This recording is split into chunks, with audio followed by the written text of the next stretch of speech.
आज का मेरा टॉपिक है अपेंडिसाइटिस। अपेंडिसाइटिस में बेसिकली अपेंडिक्स की इन्फ्लेमेशन हो जाती है। अपेंडिक्स का जो पेन है वो क्यों होता है, किस तरह से इन्फ्लेमेशन होती है, अगर हो जाए तो उसके लिए कौन कौन से ट्रीटमेंट अवेलेबल हैं, कौन कौन से सर्जिकल प्रोसीजर्स अवेलेबल हैं, तमाम चीज़ें और इससे रिलेटेड और जितनी भी चीज़ें हैं अपेंडिसाइटिस से रिलेटेड वो इस वीडियो में हम लोग डिस्कस करने की, कम्प्लीटली कवर करने की इनको कोशिश करेंगे। और आई होप सो कि इस वीडियो को देखने के बाद आपका जो कंसेप्ट है अपेंडिसाइटिस के हवाले से वो काफ़ी ज़्यादा क्लियर हो जाएगा। तो चलिए स्टार्ट करते हैं। सबसे पहले हम लोग अपेंडिक्स जो है उसके स्ट्रक्चर को थोड़ा सा देख लेते हैं। अपेंडिक्स जो है बेसिकली एक फिंगर शेप पाउच है, ठीक है। फिंगर जैसी हमारी होती है हाथ की, इस तरह से इसकी शेप होती है। अब हम लोग थोड़ा सा अगर रिकॉल करें अपने जीआईटी ट्रैक को, जिसको हम गेस्ट्रोइंटेस्टाइनल ट्रैक कह रहे हैं, या फिर जीआईटी वाला जो सिस्टम है, डाइजेस्टिव सिस्टम जिसको कहा जाता है, या उर्दू में हम बात करें तो निज़ाम हज़ाम है।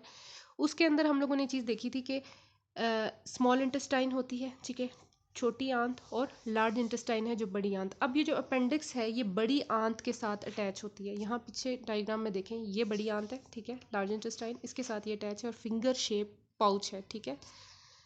अब इसकी वजह से क्या होता है कि पेन होता है लोअर राइट एब्डोमेन। एब्डोमेन आपका पेट का एरिया है, पेट का लोअर वाली राइट वाली जो साइड है वहाँ पे दर्द होगा। और पेन जो है ज़्यादातर लोगों में ऐसा होता है कि जो आपका बेली बटन है सेंटर में जो पेट के प्रेजेंट होता है वहाँ से दर्द स्टार्ट होता है, आहिस्ता आहिस्ता मूव करता करता राइट साइड पे आता है, ठीक है। और जैसे जैसे इन्फ्लेमेशन जो है इसकी ख़राबी की तरफ जाती है, वर्सनिंग की तरफ जाती है, तो उसका पेन जो है वक्त के साथ साथ बढ़ता है और इवेंचुअली इतना स्वेयर हो जाता है वो कि नाकाबिले बर्दाश्त होता है, और उसके लिए फिर सर्जरी या जो भी इसका ट्रीटमेंट है वो परफॉर्म किया जाता है। अब इसके फंक्शन की बात करें, क्योंकि यहाँ पे सवाल ये भी होता है कि अपेंडिक्स का फंक्शन क्या है हमारी बॉडी में, तो इसका जो एग्जैक्ट फंक्शन है वो अभी तक अननोन है, इस पे रिसर्चेस चल रही हैं।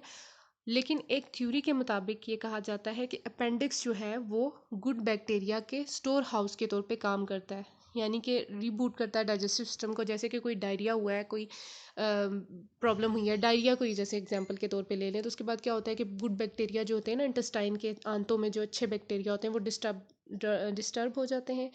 उनको दोबारा से वहाँ पे ग्रो कराना जो कि हमारी नॉर्मल हेल्थ के लिए ज़रूरी है, ठीक है, इंटेस्टाइन के अंदर गुड बैक्टीरिया, ये काम है अपेंडिक्स का, ठीक है। तो इस तरह से हम कह सकते हैं कि इम्यून सिस्टम के अंदर इसका रोल है। अब हम देखेंगे इसके स्ट्रक्चर को अगर मज़ीद क्लियर करें। यहाँ पे पूरा डाइजेस्टिव सिस्टम दिखाया हुआ है, ठीक है। स्टमक है, ये लार्ज इंटेस्टाइन है जिसको हम कोलोन भी कहते हैं, इसके पार्ट्स हैं ascending, transverse, descending and sigmoid. अब जो ये इसका पार्ट है सीकम, इसके साथ जो है अपेंडिक्स अटैच है, ठीक है। अब हम बात करते हैं कि अपेंडिक्स का जो दर्द है वो किस वजह से हो सकता है। अब हमारे पास कुछ कॉजेज़ ऐसी आती है, कुछ वजूहात ऐसी हैं जो कि बड़ी कॉमन है, ठीक है। कॉमन की अगर हम बात करें तो सबसे पहली चीज़ ये कि अपेंडिसाइटिस हो गया, इसकी इन्फ्लेमेशन हो गया। अब जो वर्ड है ना अपेंडिसाइटिस, इसमें अपेंडिक्स का मतलब तो अपेंडिक्स है, ठीक है। TIS जो आगे लगा हुआ है, TIS का मतलब होता है इन्फ्लेमेशन, यानी कि सोजिश, ठीक है।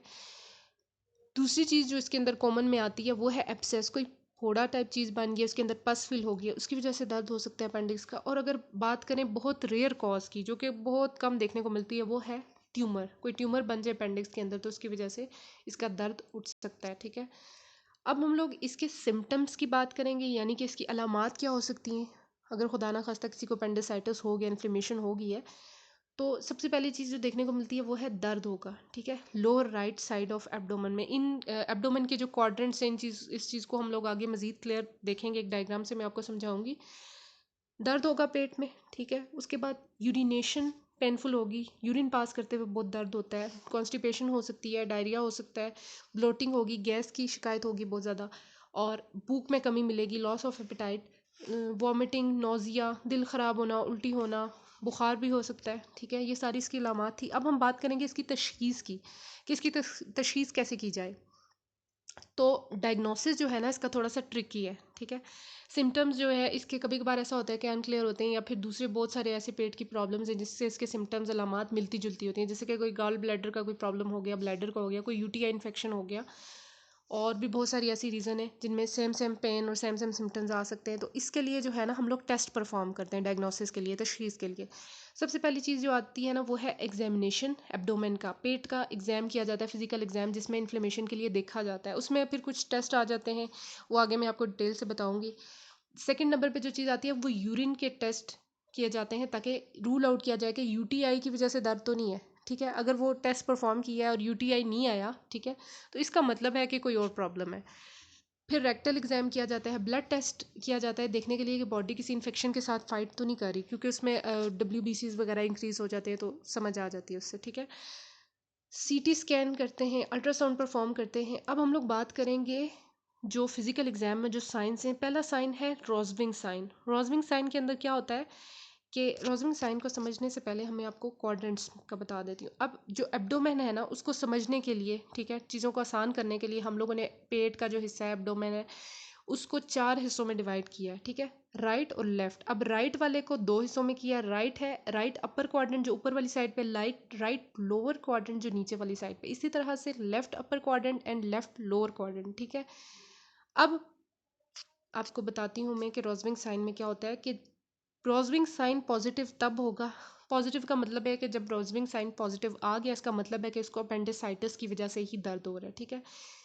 इसमें जब लेफ्ट लोअर क्वाड्रेंट में पल्पेट करेंगे, हाथ लगा के फिजिशियन चेक करेगा, तो उसको राइट लोअर क्वाड्रेंट में पेन होगा। यानी कि इस जगह पल्पेट करेगा, इस जगह हाथ रखेगा फिजिशियन, तो उसको दर्द कहाँ होगा, इस जगह पे होगा, ठीक है।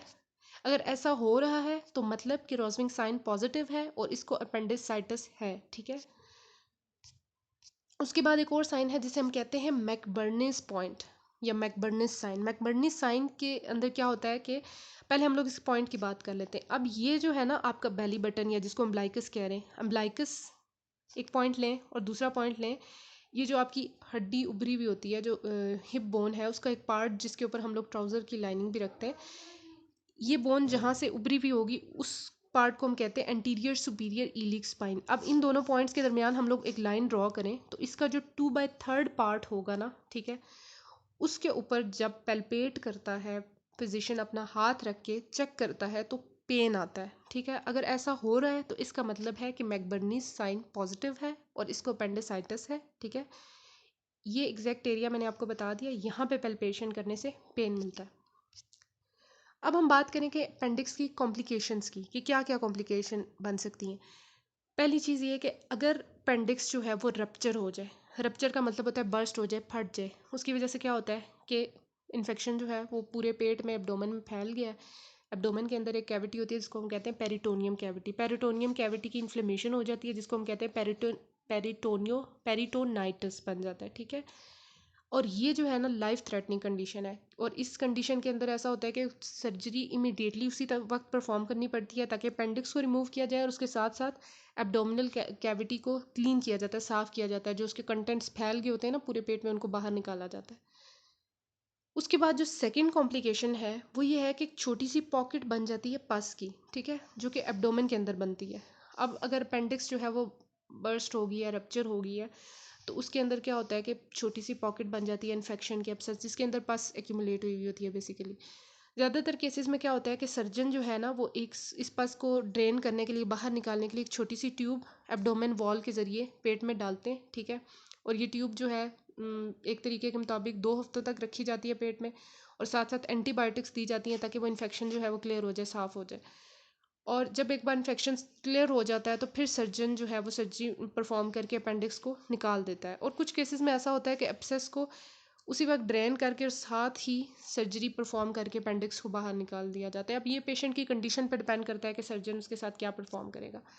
अब हम बात करेंगे इसकी प्रिवेंशन की, इसको हम कैसे प्रिवेंट कर सकते हैं। तो इसको प्रिवेंट करने का कोई ऐसा ख़ास तरीका नहीं है, ठीक है, लेकिन अब एक रिसर्च के मुताबिक ये देखा गया है कि ऐसे लोग जो कि डाइट ऐसी लेते हैं जो फाइबर में हाई होती है, यानी कि जो फ्रेश फ्रूट्स और वेजिटेबल्स ज़्यादा अपनी डाइट में इस्तेमाल करते हैं, उनमें अपेंडिक्स के चांसेस काफ़ी ज़्यादा कम होते हैं, ठीक है। तो फ्रेश फ्रूट्स और वेजिटेबल्स ज़्यादा इस्तेमाल करें।